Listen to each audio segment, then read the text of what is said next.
Back here now on the GSMC Chip Shot Football Podcast to review a lot of the action that we saw yesterday, starting with last night's game, the Sunday Night Football matchup between two heavyweights last night, between two top three quarterbacks in Josh Allen and Lamar Jackson. Those two guys were the presumed stars of this matchup, right? The protagonists, the ones that was gonna hang the balance of this game in their hands, but it was not the competition we thought it'd be at all, really, with the Ravens beating the Buffalo Bills 35-10, and the Ravens going even now at 2-2, and the Bills suffer their first loss going to 3-1. The Ravens now on a 2-game win streak over the Bills and over the Cowboys after losing their first couple games. Now it looks like they're starting to, dare I say, find their identity. I'll touch on that a little bit more later, but looking at the stats, obviously, from the game, we know who the main star was. Obviously, at the end of the day, that was Derrick Henry, and I'll just show you guys, the kind of performance he had, unless, you guys missed the game for whatever reason. He had another monstrous game, basically. 24 carries, almost 200 rushing yards, a rushing touchdown, and a passing touchdown against the Buffalo Bills.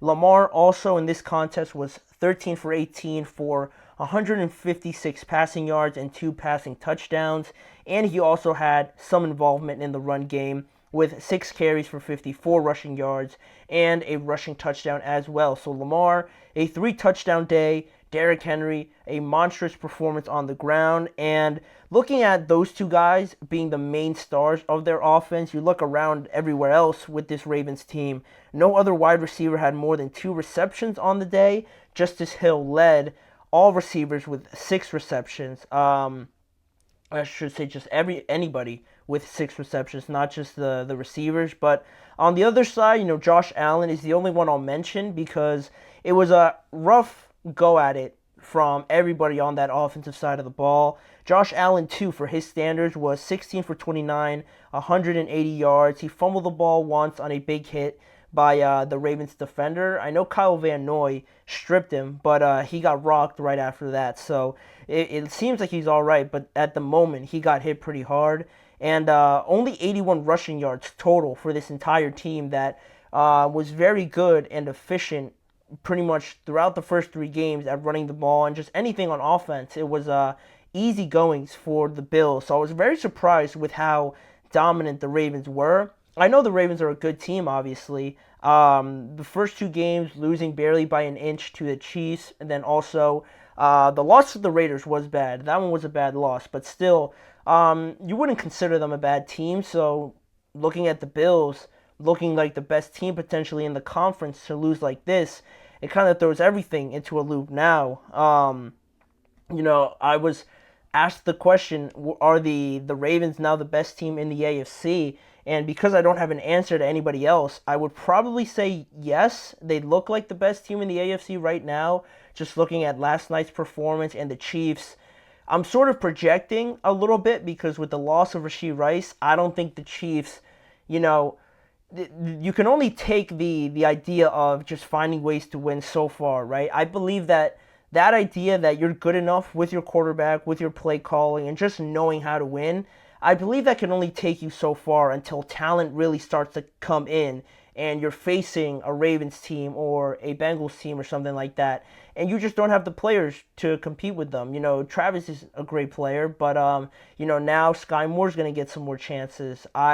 Like Noah Gray is going to get more chances. Travis Kelce, they're going to target him even more, maybe some more of their running backs. But, I think the Ravens now, the way that they're kind of starting to get this train moving, I think could be pretty scary going forward. And just looking at how this game sort of played out a little bit, after the Bills got the ball first and after they went 3-and-out in their first drive, the Ravens led 7-0 in just a blink of an eye after, I think, the first or second play. Derrick Henry broke off that 87-yard touchdown, and right after that, Baltimore scored on 3 of their first possessions to lead quickly 21-3 just in that first half, which, again, very unexpected because the defense for the Bills, I thought, was going to at least put up more of a fight than this. I just don't think they were expecting the Ravens to have such an impact on them running the ball, and that threw everything off, right? But there were two fourth down decisions in this first half that sort of led to Baltimore kind of running away with it. Obviously, in hindsight, in the moment, you're not thinking that the the Ravens are going to score right after this, right? You think you're going to stop them, but it was a bit of a surprise still to see Sean McDermott not go for it in these two situations where you're on the road. Of course, you don't want to make too big of a risk to kind of lose the game just in that moment, but it seemed like they sort of did by not going for it with Josh Allen of all quarterbacks. And the Ravens scored two touchdowns after those two fourth downs, short fourth down situations where Sean McDermott decides to punt the ball away. The Ravens scored two touchdowns, and now they're up like 18, 19 points on you. So, again, hindsight is 2020, but Sean McDermott, Josh Allen, and how they've been able to scheme everything up so well, it's kind of hard to go away from it. It's not the main reason they lost, obviously, when you lose 35-10, but I felt like that moment could have maybe swung the momentum a little bit differently, or just stopped the Ravens from just completely taking over this game. Then more so on the Bills, while Josh Allen made some nice throws to Khalil Shakir, the one where it got him down to, I think, the 3 or 2 yard line. That was ridiculous. That was what you expect from Josh Allen in some of the throws and his talent capabilities, but they never really got anything going. Last week I mentioned how this offense just looks like everything is perfectly timed, perfectly scripted, that Josh Allen is back there, takes a couple hitches, and finds the target he wants, and everything's perfectly on target. It was very impressive with how Joe Brady, their offensive coordinator, was orchestrating everything. But in this game, the rhythm was sort of thrown off. The Ravens got out in front of them by a lot. You can't really include James Cook in the equation that much anymore. And what was funny about this was that I felt like this was the first game that that the Bills looked like they missed a wide receiver like a Stephon Diggs, right? Because a lot of the coverage, a lot of the Ravens defenders were all over these receivers, and there was not really that much space created. And I found myself thinking like, wow, like maybe like in these sort of games where you're trying to come back and the opposing team knows you're trying to pass a lot, having a guy like Diggs maybe draw two defenders, making it easier for other guys, would definitely help, or just beating one-on-one coverage if you happen to have Stephon Diggs there one-on-one with anybody else. You like your chances in that matchup as well. So this was the first time I realized, or I found myself thinking, like I said, that like, wow, like a lot of these guys just aren't getting open, and I felt like that was the idea coming into this season, but the Bills have proved us wrong when they were able to get out in front of teams. But now they kind of got served a little bit of their own medicine, and they weren't able to come back. They had a pretty sloppy game as well, the turnovers, and their defense just not holding up as well against the run. And, I'm looking at this Bills defense even more.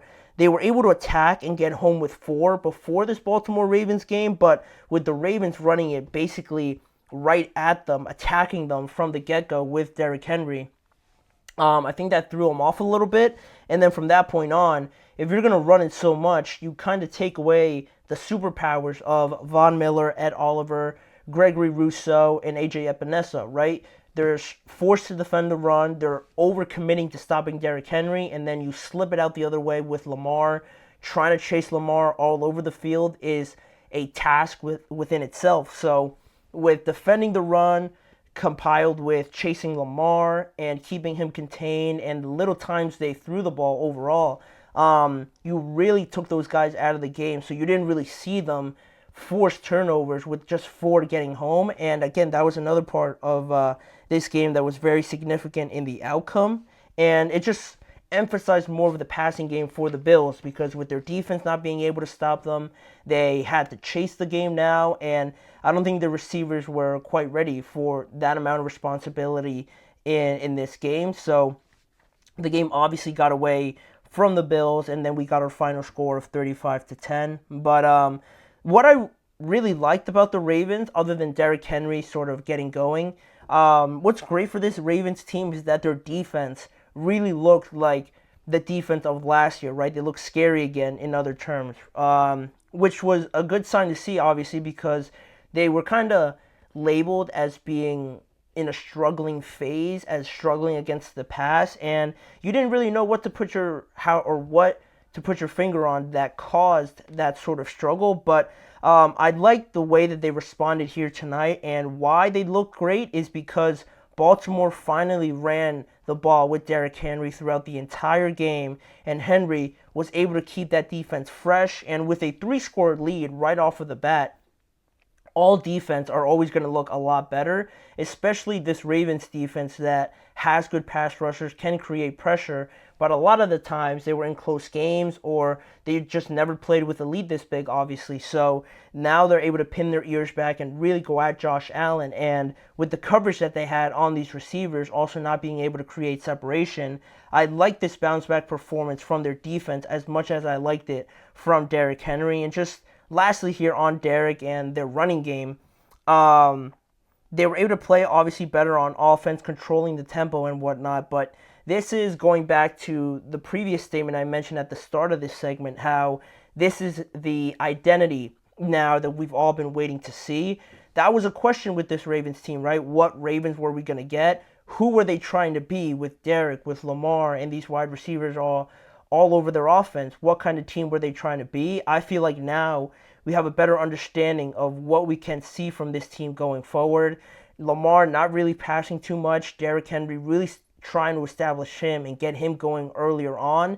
And maybe then if you need to, you can play off of that with Isaiah Likely, Mark Andrews in play action and things like that. Or you could run it more with Lamar. He hasn't really had to put on a performance where he's single-handedly won them the game yet, and that's a credit to Derrick Henry. So I think slowly they're trying to find, or they are finding their identity more and more. And this was a great game to kind of establish that against a good opponent now, giving them their first loss and cutting down that gap a little bit in the AFC North with the Pittsburgh Steelers. So that they were the only team, or they and the Bengals were the only teams that won this week in the AFC North, while the Steelers and the Browns suffered their first and their third loss, respectively, for each of those teams. But moving on now to the NFC side of the NFL, we're going to look at the contest between the Tampa Bay Buccaneers and the Eagles. Another surprising result with 33-16 in favor of the Bucs, but it was how they won